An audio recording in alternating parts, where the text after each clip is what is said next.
কোন কোন কুতুবুল আলম এরকম আছে, সে মানুষ মেলে থাকে না, জঙ্গলের মধ্যে থাকে, পাগল ভেসে থাকে। কুতুবুল আলম কিন্তু কি ভেসে থাকে? পাগল ভেসে থাকে। যেমন দারুল উলুম দেওবন্দের রশিদ আহমদ গঙ্গোহী রহমতুল্লাহ আলাইহির কালামে এক কুতুবুল আলম আসছেন পাগল হয়ে, ঝুবড়ি টুবড়ি চুল, আপনার হাতের মধ্যে পাগলের যে ভেষ, সেই ভেষে আইছে। মাদ্রাসাতে ডাক দিছে, এই আব্দুর রশিদ কই আছো, আসো। মাদ্রাসার শিক্ষক প্লাস ছাত্র লাঠি নিয়ে বাহির হয়েছে। কি নিয়া? কেন লাঠি নিয়ে বাহির হয়েছে? এখন আপনারা এই জায়গায় যদি কোনো একটা পাগলে আইসা আমারে নাম ধরিয়া ডাকে, আপনাদের রাগ উঠবো না? রাগ উঠবো। এই ধরত বদমাইশ হুজুরের নাম ধরি ডাহায়, লাঠি নিয়ে যাবেন না? নাই বাসকান্দি আপনার রশিদ আহমদ গঙ্গোহী রহমতুল্লাহ আলাইহি ওয়াক্তুলুনি আলিম ছিলেন এশিয়া মহাদেশের মধ্যে। ওনার নাম ধরতো না, যেমন বড় হুজুর কইতো। ছেলেবাড়িতে বহুত আলিম আছে, তার মধ্যে ফয়জুল হক হুজুরকে বড় হুজুর কইতো। আরো আলিম আছে, ওনার থেকে জানা আলিম আছিল, কিন্তু বড় হুজুর ওনাকে কইতো। তো মহতরম ভাই আজিজ, বালাফারাতে বহুত আলিম ছিলেন, মুফতি, বহুত মুফতি ছিলেন, কিন্তু আইনুদ্দিন হুজুরকে বড় হুজুর কইতো। বড় হুজুর কইলে আইনুদ্দিন হুজুর, শেখ হুজুর কইলে আইনুদ্দিন হুজুর, শাইখুল হাদিস কইলে আইনুদ্দিন হুজুর। সম্মানিত হাজির, তো রশিদ আহমদ গঙ্গোহী রহমতুল্লাহ আলাইহি যখন ডাকছেন, সব ছাত্র লাঠি নিয়ে বাইর হয়েছে, উস্তাদরাও লাঠি নিয়ে বাইর হয়েছে। এই পাগলকে কুবাও না, হাঁকাও, বেয়াদব। রশিদ আহমদ গঙ্গোহী রহমতুল্লাহ আলাইহি দৌড় দিয়ে বাইর হইয়া সবার সামনে খাড়া হয়েছে।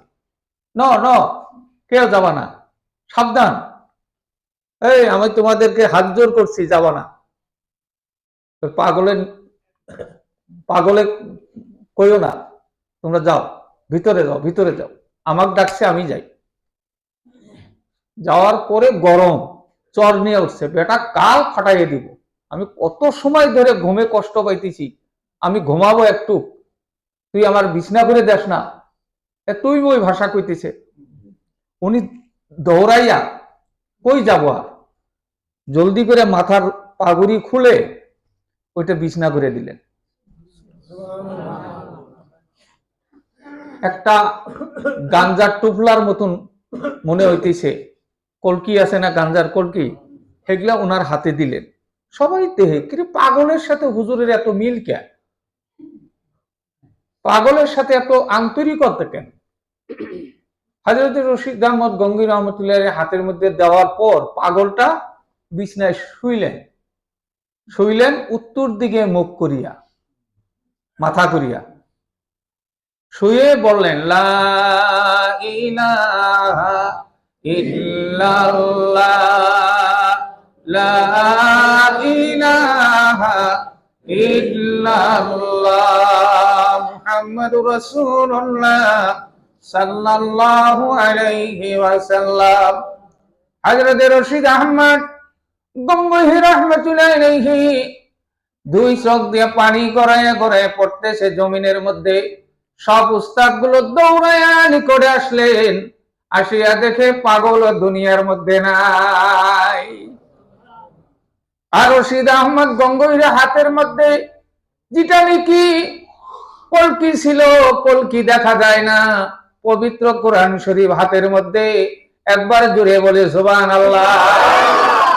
রশিদ আহমদ গঙ্গোহী কান্দে আর কয়, বন্ধুগণ, এ আমার ভাইরা, তোমরা যাদেরকে পাগল বলে মারতে চাও, জিনাকে পাগল বলে মারতে চাও, উনি আমার অন্তরঙ্গ একজন আল্লাহর ওলি। জুড়ে কও সুবহানাল্লাহ। উনি আজকে ওয়াফাত হবেন। উনি কুতুবুল আলমের জিম্মাদারিটা বহুদিন ধরে আমার কাছে দিতে চায়, আমি এটা গ্রহণ করতে চাই নাই। আমার মাদ্রাসায় দৌড়ায় আসে, রাগ করে আজকে বোঝাই দিয়ে গেলেন। আজ থেকে আমরা কুতুবুল আলম হারাই ফেললাম। আর ওই দায়িত্বের মধ্যে আমাকে দিয়া আল্লাহর ওলি আরামে চলে গেলে।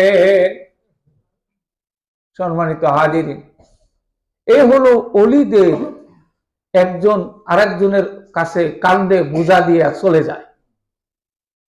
সম্মানিত হাজিরিন, এই বোঝাটা এই মজলিসে কি আছেন, কার তকদিরে আল্লাহ কবুল করবে, যে এই যে ওলিদের লিস্ট হইতেছে, কোন লিস্টের মধ্যে আপনার নামটা পড়বে, কোন ওলি আজকে দুনিয়া থেকে চলে যাবে, আর সেই দায়িত্বটা আপনার কাছে আসবে।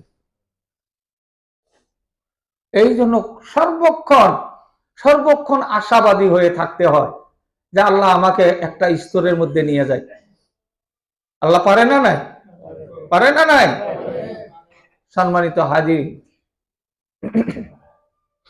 বলতেছিলাম আপনারা সবকগুলো যদি শুদ্ধ করে করেন, মনোযোগ দিয়ে যদি করেন, সবকের মতন যদি সবক করেন, তাহলে আপনি তলে তলে গোপনে গোপনে আল্লাহর বন্ধু হয়ে যাবেন। শুনেন, এই যে যেগুলো খিলাফত দেওয়া হয়, খলিফা আমরা যে দেই, খিলাফত দেই, আল্লাহর কসম করে বলি আমাদের তরফের থেকে দেই না, মিথ্যা কথা। কেউ যদি কয় যে এটা ব্যক্তিত্ব হিসেবে দিছে, তার ভুল হবে। আল্লাহর কসম করে কইলাম, নিজের মত নাই, নিজের মত নাই। আমার ঘটনা আপনারা জানেন, অনেকেই জানেন। আমি আমার মতন আদনা মানুষ আমার জমিনের, আল্লাহর জমিনের মধ্যে আমার নজরে পড়ে না। না আমার কোনো এলেম আছে, না কোনো আমল আছে, কিচ্ছু নাই।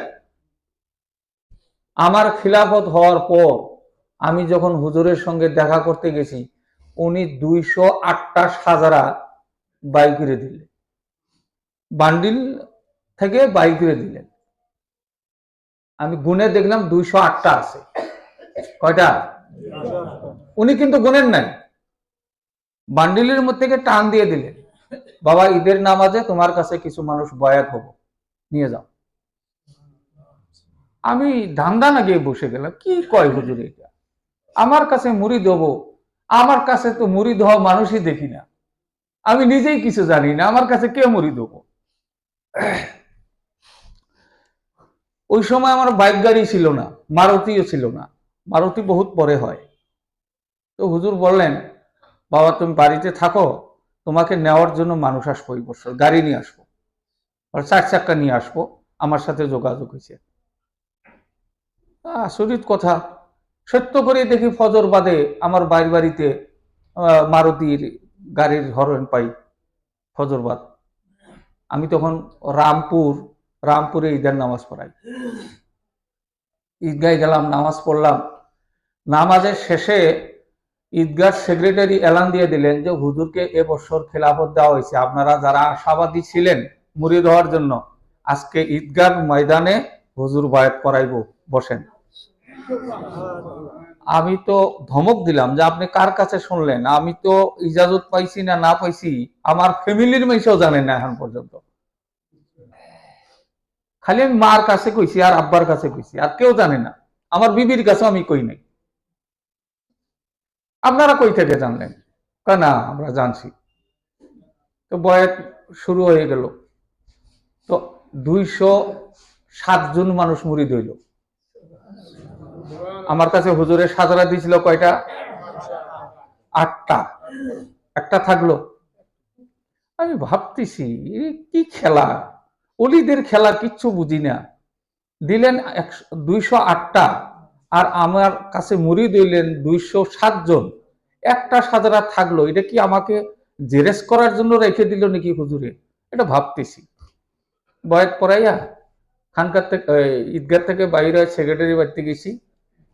তো একজনের দৌড়ায় আসলেন, এসে কয় হুজুর আঙ্গেরে ঈদগাহ প্রেসিডেন্টের বেমার ছিল, উনি আসতে পারে নাই, উনি আপনাকে অনুরোধ করছে যাওয়ার জন্য, উনি মুরিদ হবো। গেলাম, সিরিফ উনি একাই মুরিদ হইলেন, সাজারাটা শেষ। আমি বাড়িতে আসলাম, আসি আর ভাবি আল্লাহ, ওলি এদেরকে বলে, এদেরকে আল্লাহর ওলি বলে? হ্যাঁ, কিচ্ছু বুঝি না, ওলিদের খেলা কিচ্ছু বুঝি না। এদের চোখ কি করিয়া হয়, কি করে জানে, কি করে বুঝে, কি করে দেখে? এখন সামান্য সামান্য অল্প অল্প জ্ঞান আসে যে আসলে তো কোথার থেকে কি হয়। সম্মানিত হাজিরিন, সব কথার মূল হইল 6 তসবিহ। সব কথার মূল 6 তসবিহ। আমি জুয়াকালকে বলছি, আপনাদের বুঝি না, পরশুদিন বলছিলাম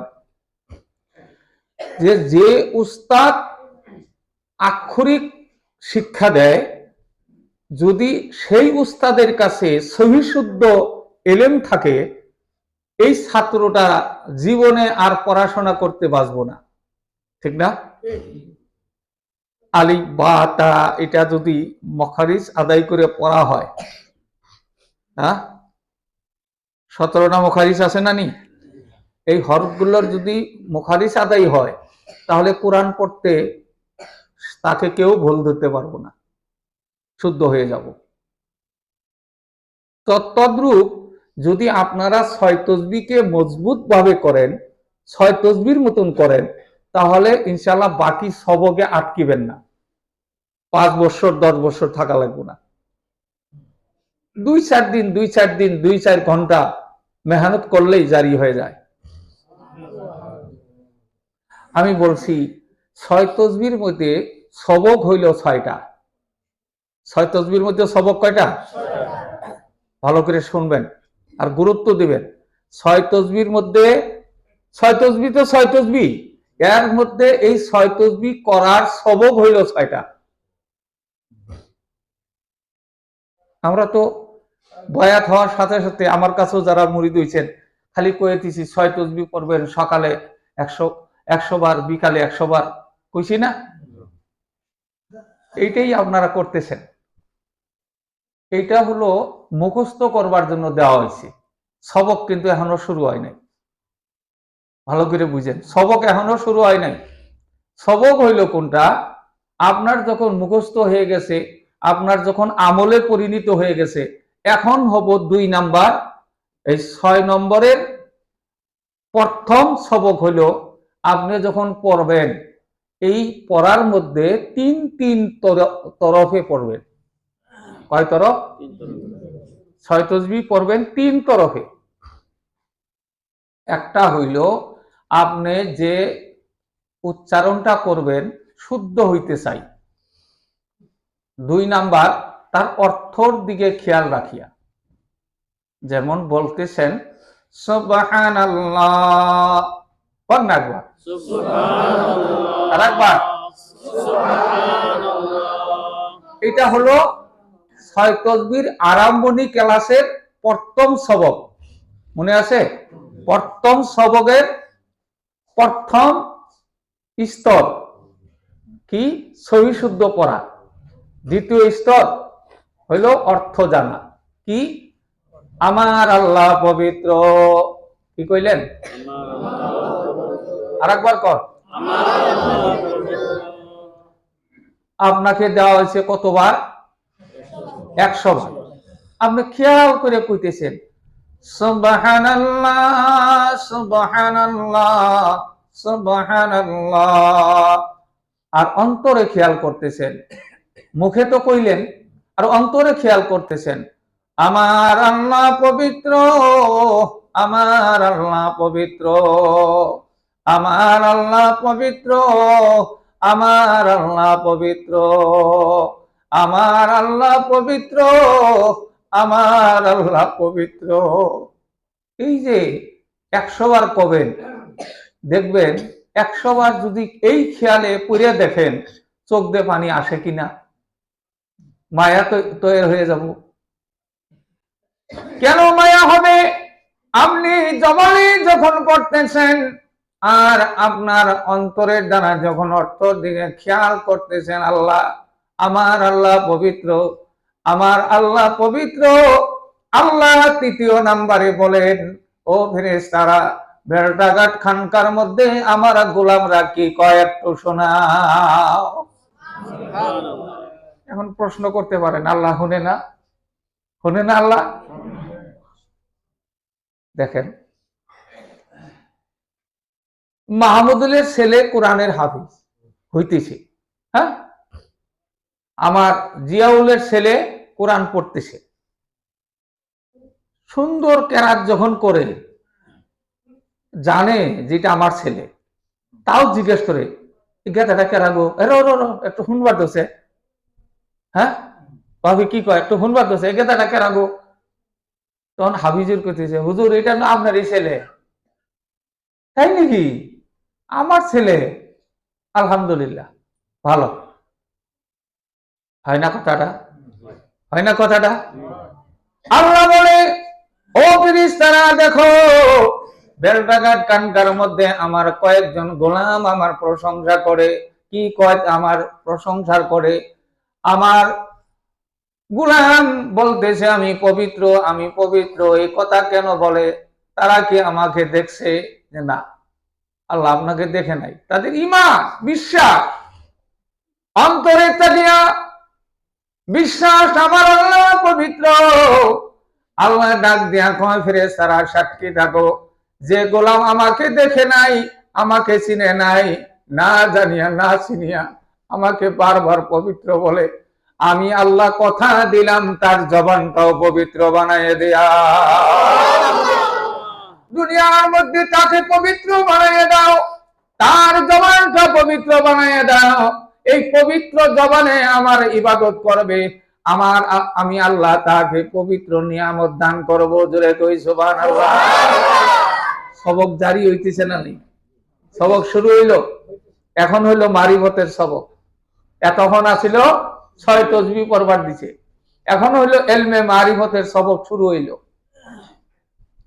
আমার বন্ধুগণ, এরপরে যখন বললেন সুবহানাল্লাহ, আমার আল্লাহ পবিত্র, আপনার পবিত্রতার কথা যখন বলবেন, আপনার বারবার মনে আসবে আল্লাহ এই মুখ দিয়া কত মিথ্যা কথা বলেছি, এই জবান দিয়ে কত অশ্লীল বাক্য বলেছি, এই জবান দিয়ে আমি কত গান বাজনা করেছি, এই জবান দিয়ে আমি কত মানুষকে ধোঁকা দিয়েছি।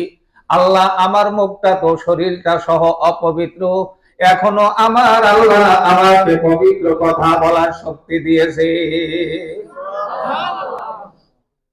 এই নিয়ামত আমার আল্লাহ যখন দান করেছেন, আল্লাহর গোলাম যখন মায়া করে এটা বলবে, আল্লাহ আরশের থেকে বলে, বান্দা আমি কথা দিলাম তোমাকে জমিনের মধ্যে পবিত্র বানাইয়ে দিলাম। যে পবিত্র হয়ে যায় তার দোয়া সর্বক্ষণ মঞ্জুর, তাকে বলা হয় মজ্জুব। সুবহানাল্লাহ, সুবহানাল্লাহ। এরপর আপনি বলতেছেন আলহামদুলিল্লাহ, আলহামদুলিল্লাহ 100 বার পড়তেছেন, সকাল বিকালে 200 বার। আর অর্থের দিকে খেয়াল করতেছেন, আমি প্রশংসা করতেছি আমার আল্লাহর জন্য। কোন আল্লাহর জন্য? যে আল্লাহ আমাকে 2টা চোখ দান করেছে, হাত পা দান করেছে, কান দান করেছে, বিবেক দিয়েছে, বুদ্ধি দিয়েছে, আমার সন্তান আদি দান করেছে, আখিরি জামানার নবীর উম্মত করে পয়দা করেছে। আল্লাহ আমাকে এমন এলেম দান করেছে, পৃথিবীতে অনেক মানুষ আছে কোরআন পড়তে জানে না, আল্লাহ আমাকে তোমার কালাম পড়ার সুযোগ দান করেছো, তোমার প্রশংসা করতেছি আলহামদুলিল্লাহ। ও আল্লাহর গোলাম, তুমি যখন আল্লাহর প্রশংসা করতেছ, আল্লাহ আরশের থেকে 3য় তক্কায় উত্তর দিতেছে ফেরেশতারা, যারা আমার প্রশংসা করে, প্রশংসা করলেও আমি যে স্তরে আছি কমবো না, বাড়বো না, আর আমার প্রশংসা না করলেও আমার স্তর কোনোদিন কম বেশি হবে না। কিন্তু আমার গোলামের এত আশা, আমাকে বারবার প্রশংসার পাত্র বলতেছে, আমি আল্লাহ কথা দিলাম তোরেও প্রশংসার পাত্র বানাইয়া দিলাম। তোরে খালি এই দেশের মানুষ না, তুই ইন্তেকালের পরেও তোর প্রশংসা হয়ে যাবে। যার এই বাক্যটা কবুল হয়ে গেছে, বাসকান্দি হুজুরকে অনেকে আমরা দেখি নাই, কিন্তু দুনিয়ার সারা আসামের মানুষ, ভারতের মানুষ বাসকান্দি হুজুরের প্রশংসা করে না নাই? হুসাইন আহমদ মাদানির প্রশংসা করে না নাই? রশিদ আহমদ গঙ্গোহীর প্রশংসা করে না নাই? ওই প্রশংসা বাক্য আল্লাহ তিনারা কবুল করে নিয়েছে। আল্লাহ তামাম কিয়ামত পর্যন্ত তিনাকে প্রশংসার পাত্র বানায় রাখবে। আমার বন্ধু, এলমে মারিফত কেমন করে জারি হয়, সতর্কি কেমন করে করতে হয়, প্রথম ধাপের মধ্যে একটু সবকটা শুনে নেন। এরপরে যখন আপনি বলতেছেন লা ইলাহা ইল্লাল্লাহ, লা ইলাহা ইল্লাল্লাহ, লা ইলাহা ইল্লাল্লাহ,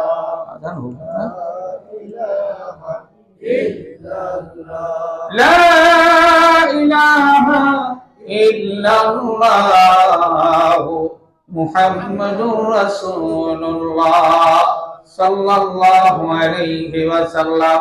আমার বাবাজিরা, আপনার জবানের দ্বারা বলতেছেন, এই জমিনের মধ্যে আমার আপন বলা কেউ নাই, যদি আপন থাকে আমার আল্লাহ ছাড়া তো কেউ নাই। আছে? আল্লাহ ছাড়া কেউ আছে? চোখ বন্ধ করে বলতেছেন, আল্লাহ আমার পীর সাহেব কেন সবক দিবে? আমি আগে তুমি যদি কবর না করো, আমি তো সবকের মালিক হতে পারবো না, তোমার বন্ধু হতে পারবো না। আল্লাহ তুমি আমাকে কবুল করে নাও। আমি পীরের কাছে মাথা নত করি না, আমি কোনো দেওয়ানির কাছে যাই না, কোনো রাষ্ট্রপতির কাছে যাই না, কোনো আলিমের মুফতির কাছে যাই না। আল্লাহ তুমি আমার আপন, দয়া করে তুমি আমার আপন হয়ে যাও। তুমি যদি আমার আপন হয়ে যাও, দুনিয়া আখিরাতে আমার আর অভাব নাই। আছে? অভাব আছে? আল্লাহ যদি আমি হয়ে যাই, আল্লাহ কোরআন শরীফে বলেছে, বান্দা তুমি যদি আমার হয়ে যাও, আমি আল্লাহ কথা দিলাম, দুনিয়ার মধ্যে আমি তোর, আখিরাতেও আমি আল্লাহ তোর, জান্নাতের মধ্যেও আমি আল্লাহ তোর। জান্নাতীরা আল্লাহর কাছে আফসোস করবে, আল্লাহ আমি তোমার জান্নাতে যাব না। ফেরেশতারা কবে, কেন? তোমার জান্নাত, ওই জান্নাতের নিয়ামত। আমরা রূহকে শান্তি দেওয়ার জন্য জান্নাতটা চাই না। আমার জমিনের মধ্যে আমি সিজদা দিয়েছিলাম আল্লাহকে পাওয়ার জন্য। আমার আল্লাহকে জীবনে আমি দেখি নাই। যে কখন পর্যন্ত আমার আল্লাহর চেহারা দেখবো না, আমার জান্নাতে যায়ও শান্তি লাগবে না। লম্বা হয়ে যাব কথা, আমি ওদিকে যাবো না, শর্ট করে আপনাদের ছয় তাসবিহ বুঝাইতেছি। আমার বন্ধু, আপনার লা ইলাহা ইল্লাল্লাহ, লা ইলাহা ইল্লাল্লাহ যখন পড়বেন, এই খেয়ালগুলো যখন আসবে, চোখ দিয়ে পানি গড়াইয়ে গড়াইয়ে যখন পড়বে, আল্লাহ আপনার ছয় তাসবিহ জারি করে দিবে। জোরে কোন সুবহানাল্লাহ। এরপরে বলতেছেন আল্লাহু আকবার। হ্যাঁ, আরেকবার বলেন আল্লাহু আকবার। আমি জবানের দ্বারা অর্থ করতেছি, আমার আল্লাহ বড়, আমার আল্লাহ মহান, আমার আল্লাহ বড়। কে? আমার আল্লাহর সমতুল্য কেউ নেই। আমার আল্লাহ ওয়ালিদার, আমার আল্লাহ সব কিছু করতে পারে। আমার আল্লাহ একটা মরা গাছের থেকে ফুল ফোটাইতে পারে। আমার আল্লাহ একটা পাথরের থেকে কথা, মূর্তি বাহির করে কথা বলতে পারে, পারে না? আমার আল্লাহ মরা হারাত কাজিয়া মানুষ তৈরি করে দিতে পারে, রূহ দিতে পারে, কথা বলতে পারে। আমার আল্লাহ কত ক্ষমতা আছে, আছে না নাই? যে আল্লাহর এত ক্ষমতা আছে, ও আল্লাহর গোলাম, আমি পড়াতে কাঁচা, আমি আমলে কাঁচা, সবকে কাঁচা, আমার কলবের মধ্যে জিকির জারি হয় না, আমার পাসান বাদ জারি হয় না। এই ছয় তাসবিহর মধ্যে খেয়াল করো আর চোখের পানি যাও, আল্লাহু আকবার। আমার আল্লাহ মহান, আমার আল্লাহ সব কিছু করতে পারো রে মালিক। তুমি আমার অন্ধ কর্মের মধ্যে তোমার একটু দৃষ্টি দিয়ে দাও। হযরত আদম আলাইহিস সালাম ওনার রূহকে বললেন, আদমের জিসিমে যাওয়ার জন্য, যাই চিৎকার দিয়ে বাইরে হয়েছে, আল্লাহ ওখানে যাওয়া যাইব না, অসম্ভব, আমার দম বন্ধ হয়ে যাবে, অন্ধকার অন্ধকার অন্ধকার। আল্লাহ বলে কি করো তুমি? অন্ধকার দেখি তো আমি। আল্লাহ ঘুরে আসলেন, আবার রুহুকে বাজায় দিলেন, রুহু যায় আনন্দ হয়ে গেল, আর বাইর হয় না। জোরে কও সুবহানাল্লাহ। এই জায়গার মধ্যে কি আছে কি না আছে এটা বিস্তারিত আর একটু আগায় যান, সবকে আগায় গেলেই দেখতে পারবেন ভাইরা। আমার বন্ধু আপনি যখন আগায় যাবেন সবকে বুঝতে পারবেন, বলা লাগবে না কি জায়গার মধ্যে কি থাকে। আমার আল্লাহর গোলাম, তুমি যখন আল্লাহকে এমন করে ডাক দিবা, আমার আল্লাহ যদি একবার দৃষ্টি দেয়, আল্লাহ যদি আরশের থেকে বল, আমি আমার বান্দার গোলাম আমার আলী আকবরের কলবে একবার দৃষ্টি দিতে পারে না নাই? আল্লাহ পারে না নাই? আমার আল্লাহ যদি একবার দয়া করে বলে, আমি আমার আপনার আলীর কলবের মধ্যে একটু তাকাই দেখি আমার গোলাম তার কেন কাঁদবে, কি বাবা। যদি আল্লাহ একবার মায়ার নজরে তাকায়, ওই ব্যক্তি দুনিয়ার মধ্যে জারি হয়ে গেল। জুড়ে কোন সুবহানাল্লাহ। এবার আল্লাহকে বড় বলিয়া ডাকতে থাকেন, বড় বলিয়া ডাকতে থাকেন।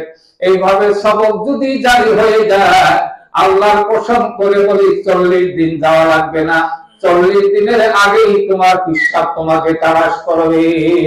বাবা নয় তো সবক দিয়ে দাও। কেন সবকের কথা কবে হুজুর, আর কিছু দিবেন না? যারা হক্কানি পীর, তার কালেকশন যদি লাগে তার কাছে বলা লাগে না, দেখি হিসাব হবে। কাম হয়ে গেছে, সময় কম হবে, এইখানে থাক। আগামীকালকে তওবা আকবর শরীফ মনে করে দিয়ে শোনাইবো ইনশাআল্লাহ। আজকে 4টা শোনাইলাম তো, জি মনে আছে তো? দয়া করে বলেন এইভাবে। এই যে আমি খালি সিরিফ তালিমের কথা একবার দুইবার কয়ে দিছি, আপনাদের চোখে পানি আইসে না নি? আর যদি 100 বার কর চোখে পানি আইব না কেন? তা বাদ দিয়ে আমরা তসবিহ করি আর জিজ্ঞাসা করি বাজারে যাবা গো, সুবহানাল্লাহ সুবহানাল্লাহ, কে গো বাজারে যাবা? আলহামদুলিল্লাহ আলহামদুলিল্লাহ। ভাত খাইছো? তুমি আহমা কে বেলা ওরা হানা দে কত হবো? দয়া করে হা বা না কর হবো। এটা সবক করা হয়েছে, আপনার মারিফত আদায় করা হয় না। মারিফতে গেলে মারিফতের মতন যায়। আল্লাহ আমাদের কবুল করুক, জোরে কোন আমিন। বাকি থাকলো কয়টা? তওবা দরুদ শরীফ। এটা আগামী কালকে আল্লাহ তৌফিক দিলে শোনাইবো। ওয়া আখিরু দাওয়ানা আলহামদুলিল্লাহি রাব্বিল আলামিন।